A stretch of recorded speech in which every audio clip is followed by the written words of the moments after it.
Assalamualaikum warahmatullahi wabarakatuh. Halo semuanya, kita berjumpa lagi. Dalam video pembelajaran kali ini, kita akan melanjutkan materi yang sama, yaitu tentang hakikat fisika.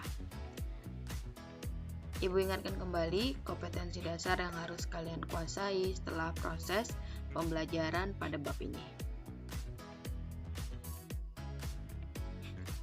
Minggu lalu, kita sudah membahas materi tentang hakikat fisika, metode ilmiah, dan keselamatan kerja di laboratorium. Nah, pada video penjelasan kali ini, kita akan membahas secara lebih detail tentang metode ilmiah. Jadi, bagaimana kita melakukan penelitian sederhana dengan menggunakan metode ilmiah. Berikut adalah langkah-langkah dari metode ilmiah yang sudah Ibu jelaskan pada pertemuan sebelumnya. Hari ini Ibu akan memberikan contoh bagaimana percobaan sederhana dilakukan dengan metode ilmiah ini. Nah, langkah pertama itu adalah melakukan observasi. Observasi atau pengamatan ini dapat kita lakukan dalam keseharian kita. Bisa saja dengan sengaja kita melakukan observasi karena kita mau melakukan penelitian, atau bisa saja tanpa sengaja ternyata kita sudah melakukan observasi. Misalnya di sini Ibu berikan satu contoh kasus. Andi sedang menunggu penjual bakso di depan rumahnya. Andi biasa membeli bakso dengan penjual yang membawa gerobak dan berkeliling di kompleks perumahan. Andi memanggil penjual bakso tersebut, dan dia memperhatikan bahwa abang tukang bakso lebih mudah mendorong gerobak ketika berada di perkarangan rumahnya yang lantainya keramik dibandingkan ketika mendorong gerobak di jalan aspal. Nah, kemudian Andi mengetahui bahwa faktor yang menghambat gerak benda ini adalah gaya gesek yang bekerja.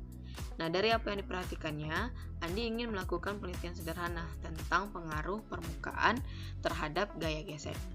Nah, ini berarti sudah melakukan observasi.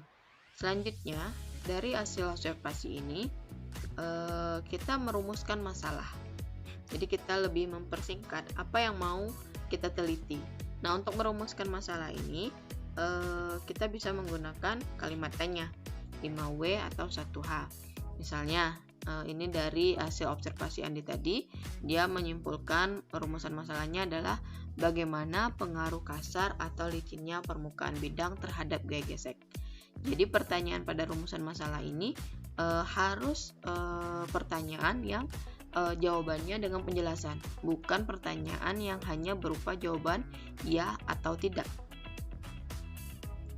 Setelah kita berhasil merumuskan masalah, kita mengumpulkan informasi. Jadi mengumpulkan informasi ini atau bisa disebut teori dasar, landasan teori, atau kajian pustaka. Jadi di sini kita mengumpulkan materi-materi tentang apa yang akan kita teliti. Misalnya tadi kita mau meneliti tentang gaya gesek. Jadi kita bisa mencari referensi yang membahas tentang gaya gesek. Misalnya seperti ini. Nah, di sini Ibu buat titik-titik berarti boleh banyak dari berbagai sumber, bebas, sehingga menjadi satu kesimpulan sementara dari informasi-informasi yang sudah ada pada berbagai referensi. Nah, selanjutnya dari informasi yang kita dapatkan, kita membuat hipotesis. Hipotesis ini adalah dugaan sementara atau jawaban sementara dari rumusan masalah yang kita buat. Jadi artinya kita jawab sendiri dulu rumusan masalah yang tadi kita buat berdasarkan informasi yang sudah kita kumpulkan. Nih, di hipotesisnya adalah permukaan bidang sentuh akan mempengaruhi gaya gesek. Pengaruhnya, semakin kasar permukaan sentuh, maka semakin besar gaya gesek. Begitu sebaliknya, semakin licin permukaan sentuh, maka semakin kecil gaya gesek. Nah, hipotesis dalam penelitian ini dikelompokkan menjadi dua. Ada hipotesis kerja dan ada hipotesis nol.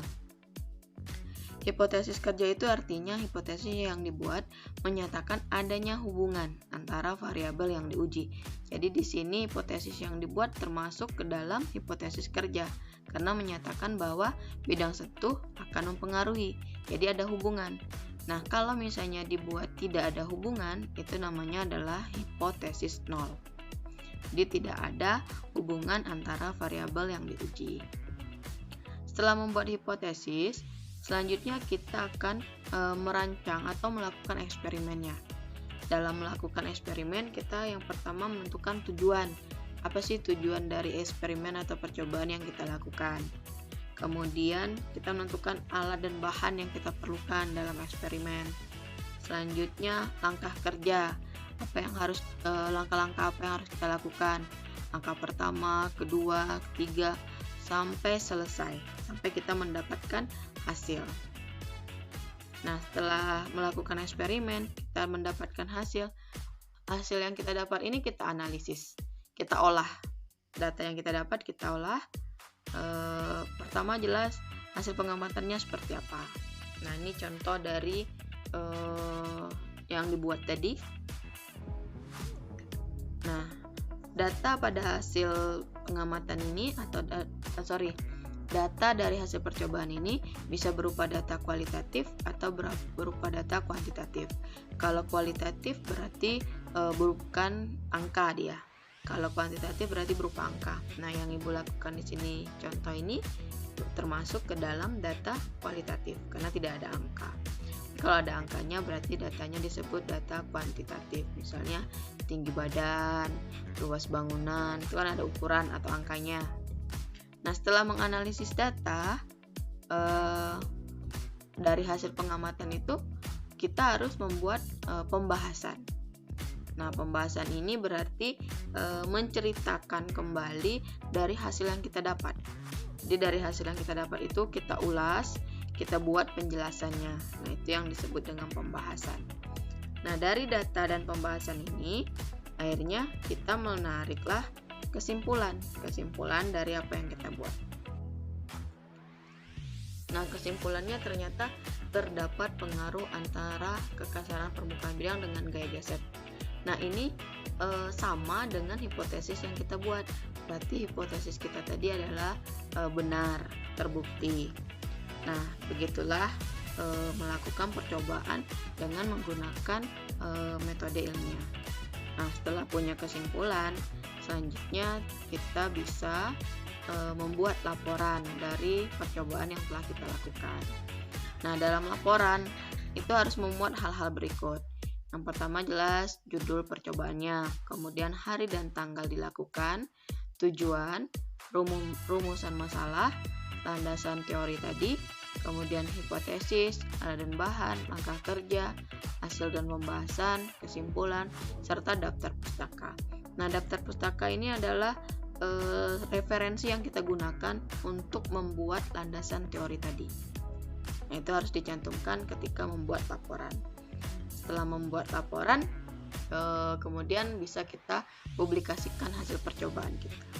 Demikian penjelasan Ibu tentang metode ilmiah. Nah, selanjutnya kalian silakan cek GCR-nya. Di situ ada LK 1.2. 1.2 ini kalian diminta untuk merancang percobaan sederhana dengan metode ilmiah. Nah, Ibu hanya minta sampai ke tahap melakukan eksperimen. Karena